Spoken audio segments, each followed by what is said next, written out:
Mido, can you tell us a little bit about this trophy that we have here on set? Yeah, it's a fantastic piece of history, this. It was a trophy made from 2 Japanese artillery shells fused together by the engineers from the army at Bougainville in 1945.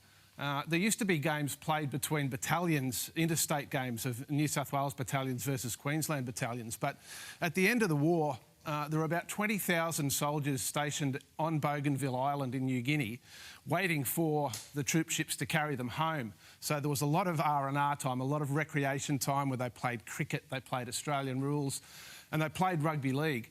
And the battalion games were between Queensland and New South Wales, interstate games, but the players got to talking amongst themselves that we'd rather it be based on where you were born. So there was one enterprising chap, a warrant officer by the name of Ron Connor, who went to his superior officer and said, we'd like these games to be played based on where the players were born, not where their battalions were. Because a lot of the soldiers enlisted in Queensland who were born in New South Wales, northern New South Wales. There was a very famous Australian player, Jack Rayner, who was born in northern New South Wales but enlisted in Queensland. So it was players like him, they wanted to represent their state. And so they went to their superior officer, who just happened to be a rugby league man who was all for the idea. So in September of 1945, these 2 games were played, interstate games based on origin rules, and Queensland won them both narrowly. Well, don't give Peter V'landys any ideas, because he might want to take a game up to PNG now. So this is the trophy that they played for, right? And it was made from, as I said, 2 Japanese artillery shells. It's inscribed with the names of the players from the winning Queensland teams on it. And it's really the origin of the state of origin concept. It was in 1945. From 1945. We always thought that it was much later. Ron McAuliffe.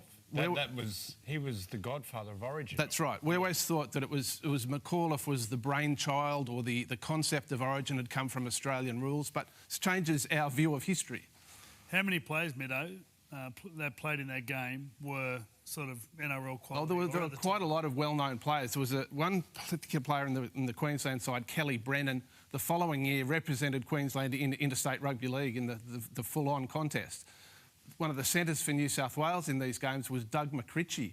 You might know the name. He was a very famous Australian player. He was man of the match for St George in their 1949 grand final win. Played for Australia in 1950 in one of our most famous test match victories. The 3rd test in 1950, Australia won the Ashes for the first time in 30 years. He was a centre involved in the passing movement that led to the winning try. We can tell that you love the history of rugby league. We know how much you love rugby. How excited do you get to see something, a piece of memorabilia like this? Yeah, look, I've been sort of aware of its existence for about the last 15 years, but it's only the last couple of days that I got to see it. I got to hold it as well. It's really heavy. You wouldn't believe how heavy it is. The engineers, as I say, welded these 2 shells together. They chromed it so that it could be kept in such great condition. And look, it's nearly 80 years old. Now, Mido, I want to live inside your brain, but when was the first official state of origin then? Well, I mean, you could say this was the first official, but the real state of origin started in 1980, as we know. Yeah. So how did all this... Can we change that now? Can we change the history? Well, it changes a little bit. Yeah. The way we think about the concept and where it came about, for sure.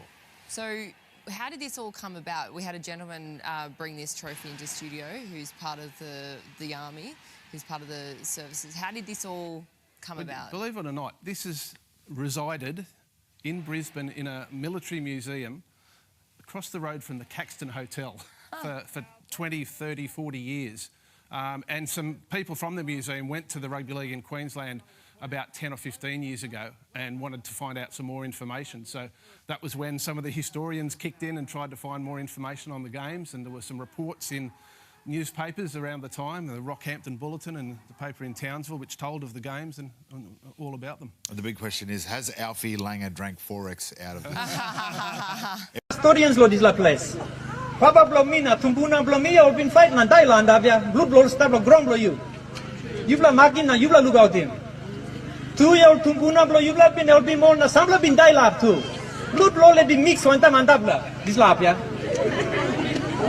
You know, this la blue come out there and one color, that's all stop.